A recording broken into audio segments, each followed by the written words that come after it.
inclusão ela ser efetivada realmente na escola, né, dentro dessa concepção que está lá no PPP, todos os funcionários, todos os professores, todo mundo da escola tem que entender, né, que todas as pessoas são diferentes, mas que a especificidade de cada um é o que vai garantir um trabalho realmente inclusivo.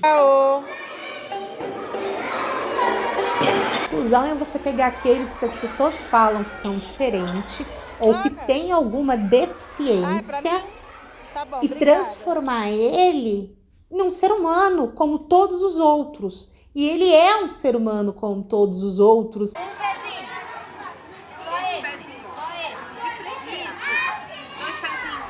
É fazer com que todas essas pessoas tenham lugar na sociedade. E a escola é o primeiro lugar social que as crianças participam. Então, inclusão para mim é isso, é dar oportunidade para todos, para que todos possam estar aqui com as mesmas oportunidades.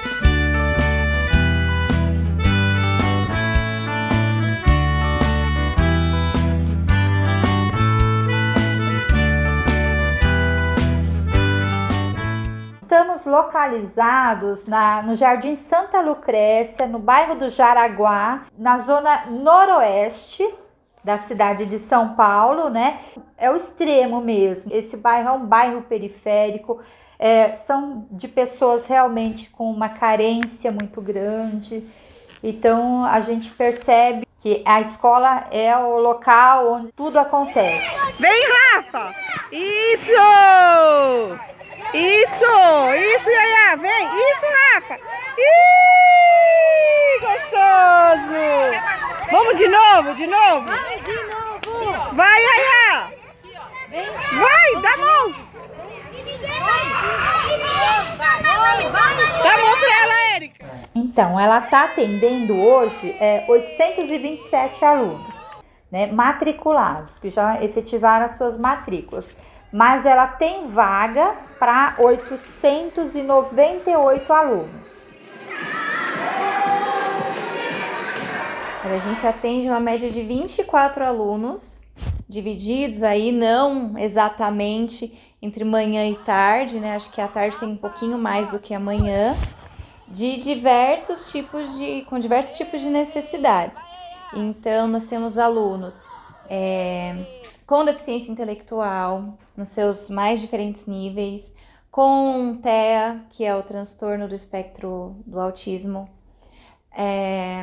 com deficiência física, sendo ela motora mesmo, com dificuldade de locomoção ou não, né? Às vezes é uma dificuldade um pouco menor, mas que sim exige um outro olhar. Além dos alunos que não têm exatamente um laudo, mas que a gente vê que necessita de um apoio extra.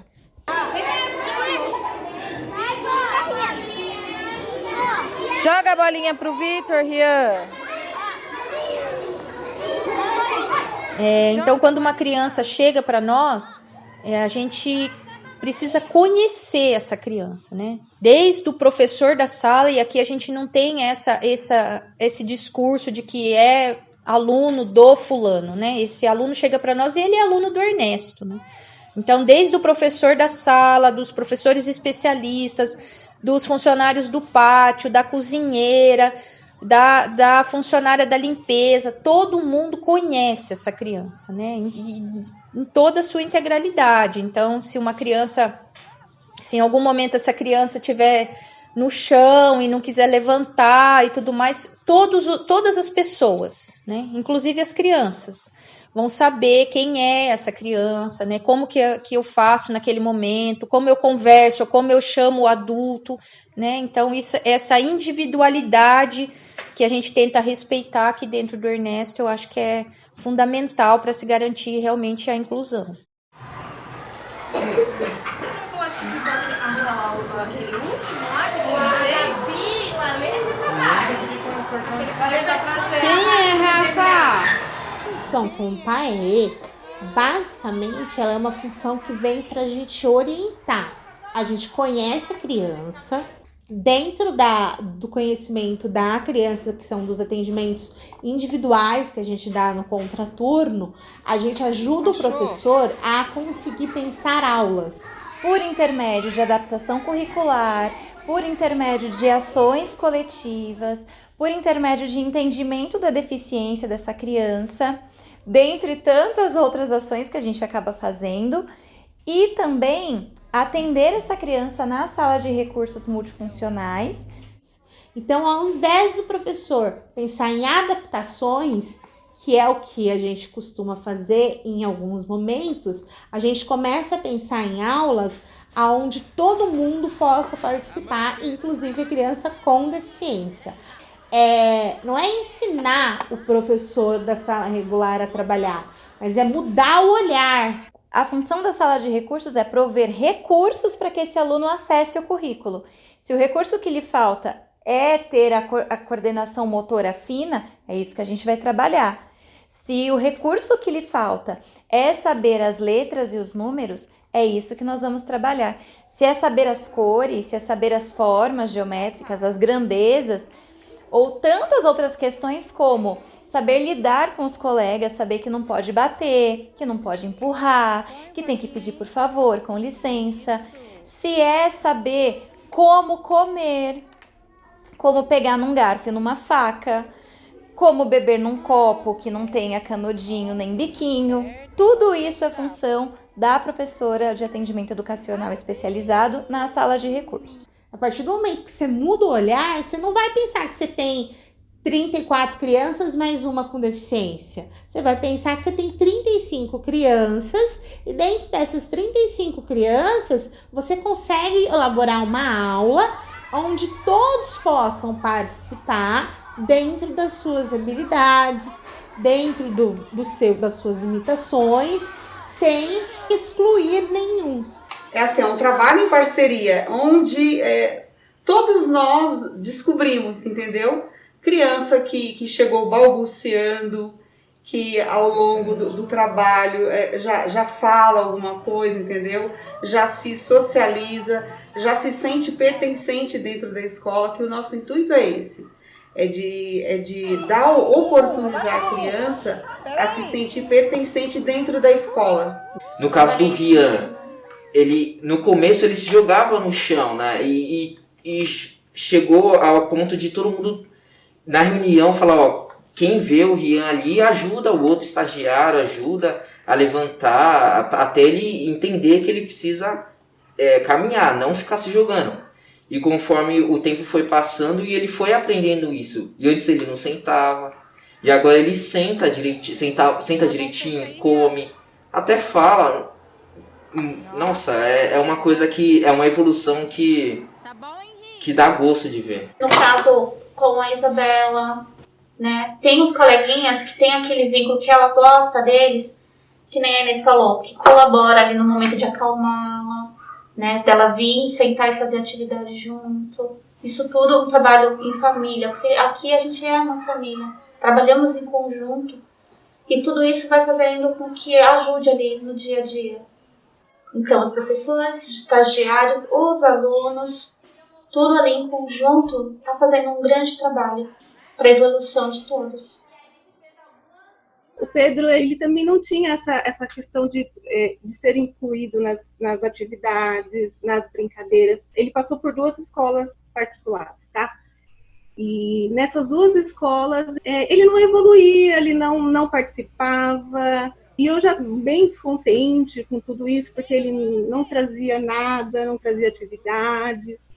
E chegava na escola, não dava, meia hora que ele estava na escola, já ligavam aqui para casa. E aí, no trabalho, a minha mãe me ligava e falava, Andréia, estão ligando da escola para buscar o Pedro. Então, eles não conseguiam ficar com o Pedro na escola. Aí, uma última consulta que eu tive com ele na PAI, na Neuro, e aí eu conversando com ela, né, do meu descontentamento, tudo. E ela falou para mim, ela falou assim, mãe, eu atendo aqui muitas crianças de escola pública. E eu vejo, assim, uma evolução muito grande, porque tem escolas muito boas, né? Que você precisa conhecer, precisa ir atrás. A Isabel tem deficiência física e o início da vida escolar dela foi bem difícil, né? Primeiro porque a gente não tem muito acessibilidade nos espaços públicos, o que não deveria acontecer, né? Em se tratando de escola, principalmente. E a inclusão, ela já começa a ser difícil a partir daí, né? E aí, 10 dias depois, nos ligaram e falaram que tinha a vaga no Ernesto. E aí começou uma nova vida para o Pedro.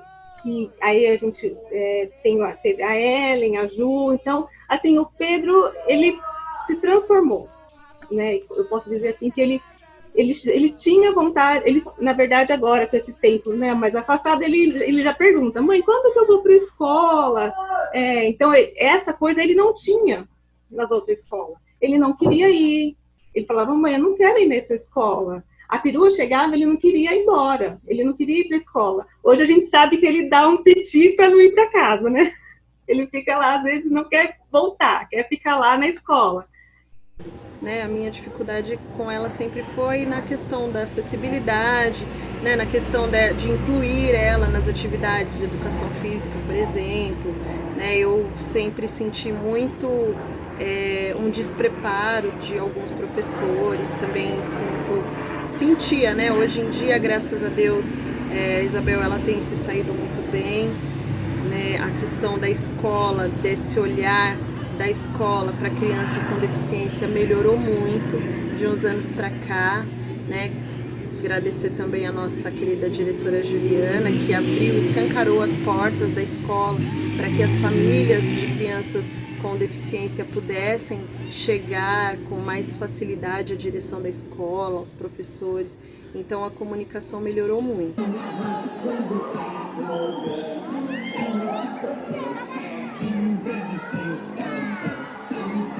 Quanto mais apoio você tem, quanto mais você vê que as pessoas estão abraçando aquilo, mais gosto você tem de fazer o que você está fazendo. E você vê que você realmente está fazendo a diferença. Então, assim, é o máximo você ver a evolução de cada criança. Você vê a criança que não conseguia colocar comida sozinha, você vê a criança colocando a comida. A criança que não conseguia comer, que o pai falava assim, eu dou comida na boca dele. Aí eu falo, não, mas aqui ele come sozinho. Aqui ele come, aqui ele põe a comida dele. Então, assim, é muito gratificante. Não tem como...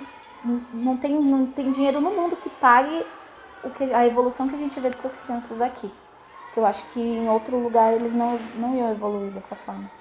E aí, a inclusão de criança com deficiência, ela não é difícil, ela é muito simples. Você tem que mudar espaços, você tem que mudar práticas que não funcionam só para criança com deficiência. Funciona para todas as outras crianças que estão à margem da escola.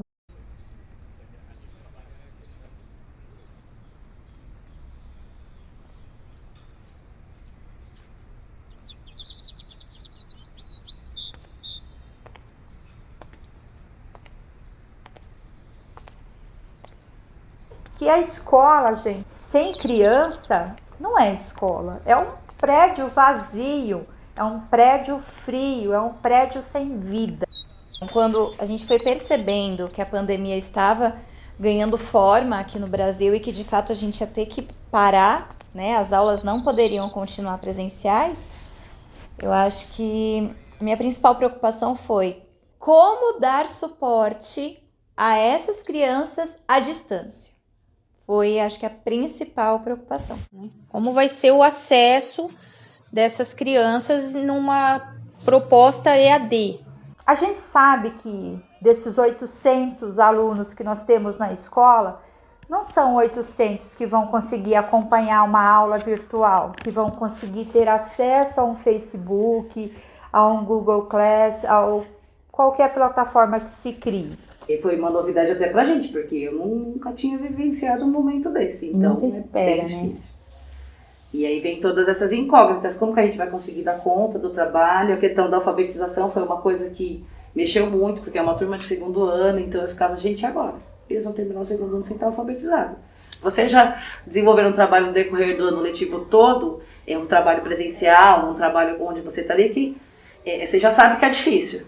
Você não consegue garantir que todos saiam alfabetizados, bonitinhos. E nessa situação? Na escola existe a rotina deles, né? E esse acompanhamento dos professores e dos professores estagiários, né? O tempo todo próximo, como seria numa situação à distância, né? E que apoio a gente ia conseguir dar para essas famílias para esse trabalho à distância dessa forma. Ok, virar o trilha de aprendizagem, que isso a gente já começou a ficar sabendo, que é um material apostilado, só que eu tenho aluno que não segura no lápis, eu tenho aluno que não para sentado, eu tenho aluno que não tem esse raciocínio lógico, formal ainda, formado. E esse Trias, ele foi pensado na rede, né? E aí a gente vem para a realidade daqui da escola. Aqui da escola a gente sabe que dentro da mesma sala são várias realidades. Sim. E esse trabalho ele foi montado e ninguém parou para pensar nisso. Né? Que existem crianças com N dificuldades, com N deficiências e que esse material não ia atender. As crianças de inclusão sem chance. É uma coisa que não tem. Só se a gente fizer uma adaptação de algum tema que tiver ali, mas eles fazerem ali a atividade que está proposta, não. E até algumas outras, para as outras crianças também, não é possível de fazer. É totalmente assim, fora da realidade. Fora da realidade deles, do que a gente está trabalhando. Então é um pouco de amontoado assim, de coisas que foi colocando, e a gente, como assim? Não é a realidade do segundo ano. Então a gente olhou, viu o que dava para pegar, adaptar para as crianças e foi usando aquilo que dava. Vamos com a aula EAD. Peraí, para a gente falar de aula EAD com crianças de inclusão, a gente não consegue nem falar com as crianças neurotípicas. Por quê? Existe uma postura, uma concentração que você tem que ter numa aula EAD, porque onde você escuta o professor lá durante horas, ou onde você fica fazendo alguma coisa para chamar a atenção das crianças, que as crianças com deficiência precisam de outros recursos. E esses outros recursos nem sempre a família tem.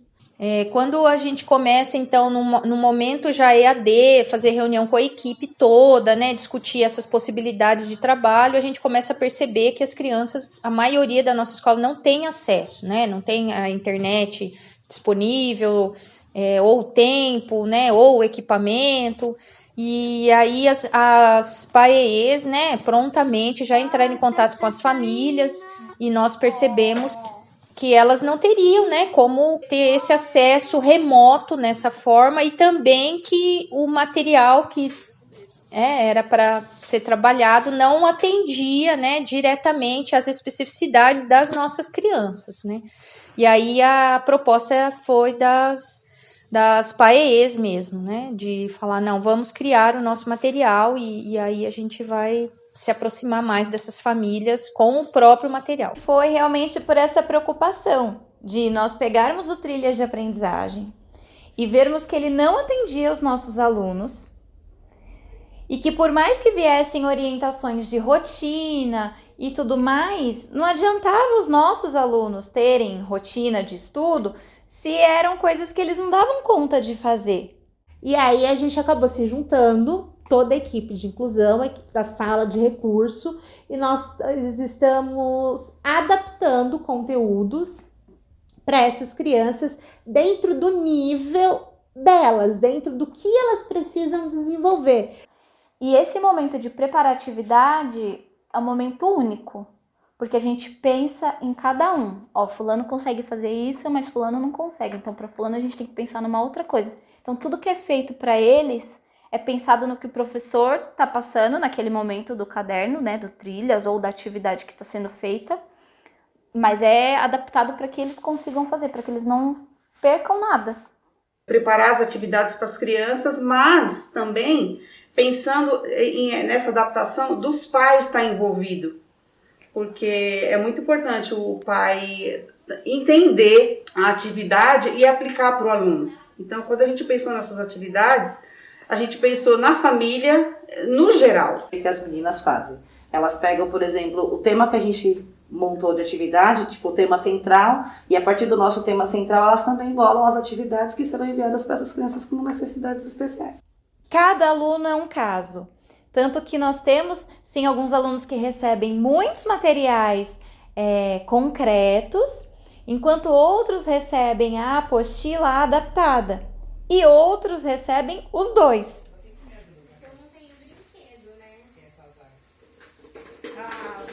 Nós estamos fabricar, literalmente, criar um mini ateliê, onde a gente olha cada criança individualmente, percebe as dificuldades dela, aonde elas estão e monta kits para as crianças, para os pais estarem vindo. A gente faz todo o processo de higienização e entrega para os pais. A gente tem que achar um outro desenho disso daqui.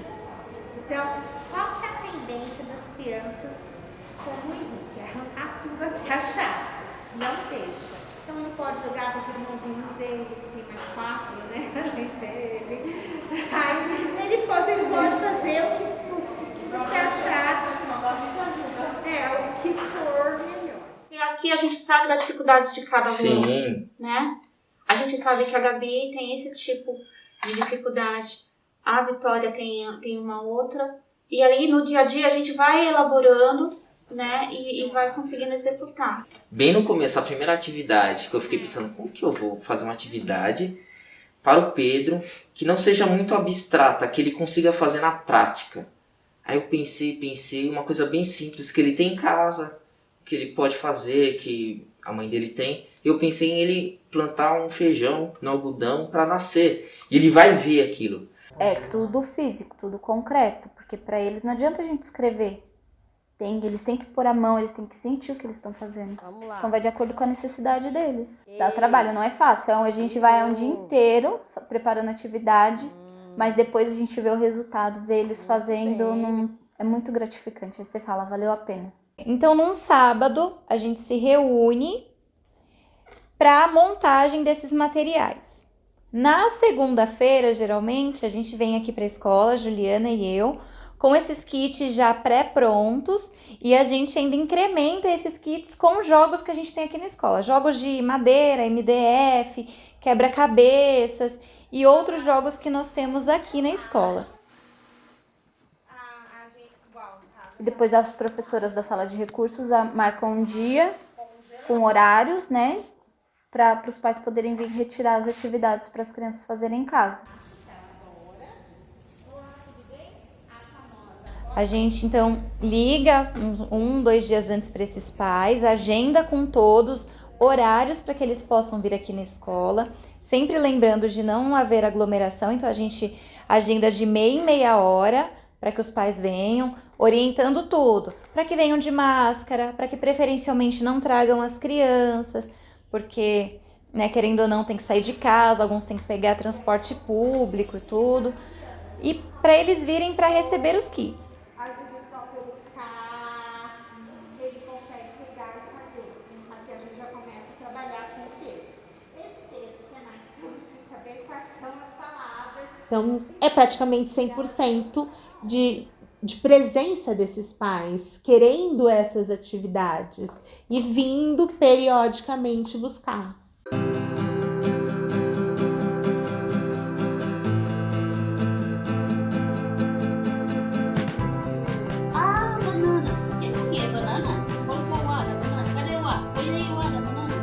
Primeiro é a vez do Pedro que vai tentar me fazer dar risada. É papai. Não, é você. Existe uma boa vontade enorme dessas famílias de poder ajudar. Então, as meninas, né, as professoras preparam as atividades, orientam como é que essas famílias devem aplicar essas atividades e essas atividades são aplicadas em casa. Então, e aí elas depois retornam para as professoras dando feedback de como foi, gravam vídeos, fazem fotos, né? Toca o pandeiro. Toca pandeiro. Ai, que lindo! Nesse momento, a parceria que nós tínhamos aqui, para que isso funcione, os pais têm que dar continuidade em casa. e está acontecendo. E isso daí é muito gratificante para a gente, porque a gente sabe que quando as crianças voltarem, elas não chegarão vazias, entendeu? Isso daí pra gente tem um valor imenso. E de início já deu aquele choque nos pais quando a gente mandou a rotina, o que é montar uma rotina para criança. A criança precisa de uma rotina. Então nós montamos a rotina com ele, com várias coisas que ele poderia fazer no dia, como tomar café, tomar banho, almoçar, brincar, ver TV, jogar videogame, hora de fazer lição, hora de fazer atividade. A gente mandou um painel com fotos de rotinas onde a criança tinha horas para fazer as coisas, os pais adoraram. Porque aí a criança parou de ficar fazendo só uma coisa e passou a fazer outras coisas. Vamos começar pelo flash? Vamos? Põe o flash aqui, ó. Esse aqui é o flash. Põe ele pra gente. Põe. No caso do Rafa e sua outra filha, qual a rotina deles? Mudou bastante, né? Porque de manhã o Rafael ia para terapia, a Maria Eduarda ia para a escola, o pai trabalha à noite, então ele dormia na parte da manhã e eu trabalhava à tarde, que era a hora que o Rafael vinha para a escola. Então, bagunçou tudo, porque o pai continua trabalhando à noite, então ele precisa dormir de manhã e eu tô com 2 crianças em casa agitadas, brincando, correndo. Então, eu alterei um pouco o nosso horário. A gente está dormindo mais tarde para que as crianças acordem mais tarde para que o pai possa dormir um pouquinho mais, né? Mas aí eles acordam. A Maria Eduarda tem muita lição, que ela está no 4º ano e a professora, ela não chegou a apostila dela e a professora só mandando a lição. Então, tá bem difícil, mas ela acorda, toma café e já vai fazer a lição. O Rafael acorda, ele gosta de correr. Então ele dá uma corridinha no quintal, brinca, bagunça, depois ele volta, aí ele almoça e eu tenho que fazer alguma atividade com ele. E aí eu entro para as minhas reuniões online. E aí a hora que eu acordo o Rodrigo e ele fica com as crianças para eu ter as minhas aulas também. E não, onde que encaixa o triângulo? Igual esse aqui, ó. A Isabela, eu procuro manter uma rotina. E às vezes, como uma criança dita normal, ou não atípico, né? Já é difícil. Agora você imaginar com uma criança com deficiência. Às vezes ela quer acordar 10 horas. Aí uma coisa que eu quero tentar manter é a rotina dela acordar. Não às 6 horas se ela acordar para ir para a escola. Pelo menos 7h30, 8 horas. Para a gente fazer as atividades de manhã. As atividades escolares eu tento fazer na hora da manhã. Então, a professora deu um quadrinho de rotina, eu procuro manter, fazer com ela nos horários certinho ali, para ela ter uma noção do que ela tem que fazer. Para não perder de vez a rotina que ela tinha tipo, já. Acordar, tomar café, escovar os dentes, trocar de roupa, estudar. Brincar, almoçar, brincar de novo, essas coisas, né? Então, eu tento manter. Tentar, é sempre tentando, nem todo dia a gente consegue. Sim. Às vezes a criança não quer, às vezes ela não quer, às vezes ela não quer. Às vezes tem dia que a gente pensa que ela está até doente. Ela só quer ficar deitada assistindo desenho. Deixa, mas amanhã você me paga. Daí no outro dia a gente tenta voltar de novo, fazer tudo certinho, até ir acostumando. Isso. Isso. E calma. A maioria realmente leva, filma, tira foto, grava áudio, manda pra gente com uma receptividade muito bacana. Isso, Tei! Mas é tão inteligente. Então eles têm uma preocupação de, a professora mandou, então meu filho vai fazer. Só que você percebe que é o horário que eles têm, 8, 9 horas, porque eles estão voltando a trabalhar também, né? E aí vai.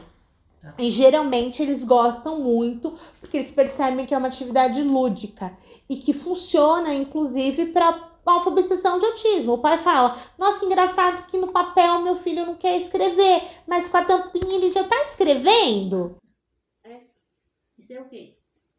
Cenoura. Cadê a outra cenoura? Não é aquela, né? É difícil, né? Ela, pra entrar na mente dela, porque se ela tá na escola, a professora tá ensinando. Ela já vai com a mente longe e dentro de casa é difícil, mas consigo acompanhar. Ensinar na escola já tá difícil. Imagine pra mim ensinar dentro de casa. É ruim. O bom é vir pra escola, né? Sim. E por que você tá triste? Por causa do coronavírus. Ah, entendi. Você tá triste hoje? Por causa disso? Sim. Você queria ir pra escola? Sim. Entendi. Então, trabalhando em casa, então assim, eu dedico uma parte do meu dia assim para as atividades com o Pedro, né?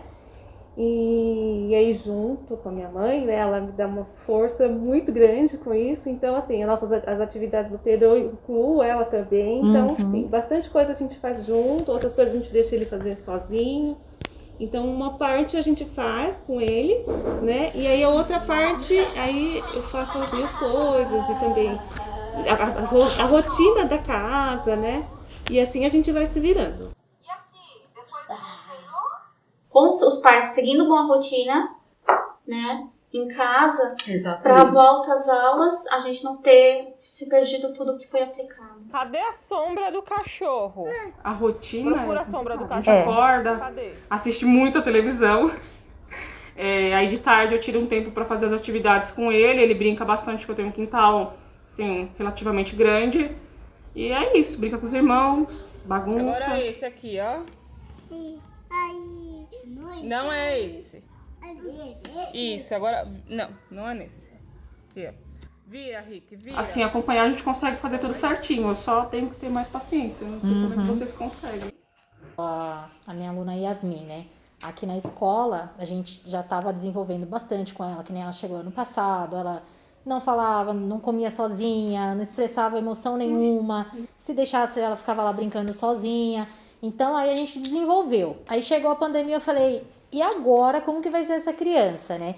Então o retorno é completamente maravilhoso do que eu tive dela. Ela fazendo atividade, chamando a mãe para ver, mostrando o que ela fez.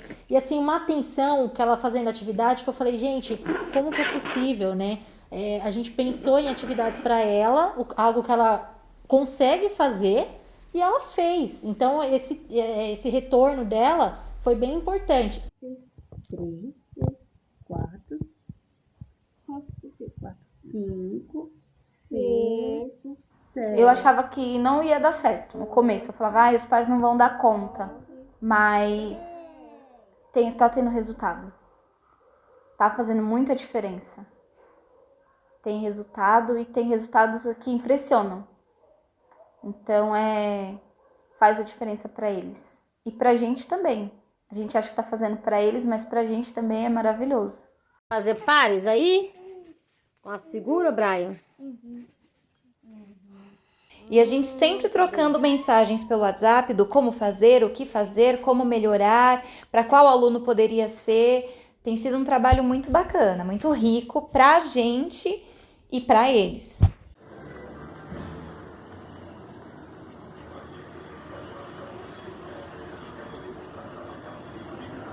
Mas com o feedback dos pais e os vídeos que ele manda, eu tinha criança que sabia a letra A e o 1.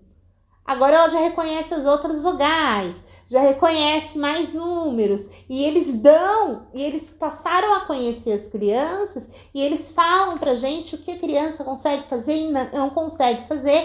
E em cima disso a gente elabora mais atividade dentro do nível cognitivo e desenvolvimento da criança. Presta atenção. Ops.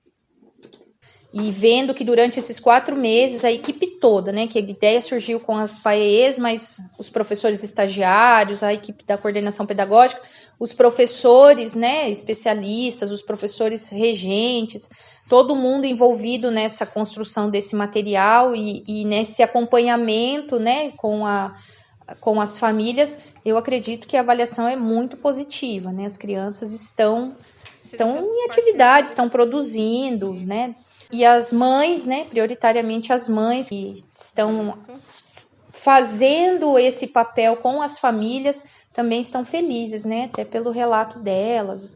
Então, para encerrar, eu queria deixar uma frase que eu acho que vai bem de acordo com a concepção da nossa escola. Gaiolas e asas. Escolas que são asas não amam pássaros engaiolados. O que elas amam são pássaros em voo. Existem para dar aos pássaros coragem para voar, ensinar o voo. Isso elas não podem fazer, porque o voo já nasce dentro dos pássaros. O voo não pode ser ensinado, só pode ser encorajado. Rubem Alves. Eu acho que isso vai bem de acordo com a nossa concepção de escola, o que nós queremos realmente, né? Fazer com que nossos alunos sejam sempre pássaros em voo.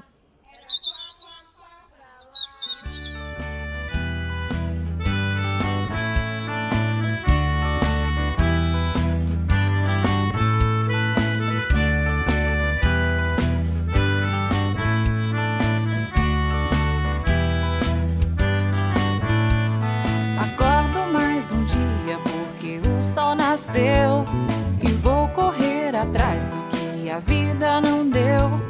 Vestir o meu casaco de coragem e fé, calçar os meus sapatos de esperança no pé. Se o moço não se assuste, eu só lhe quero falar. Vender o que nem mesmo eu consigo comprar.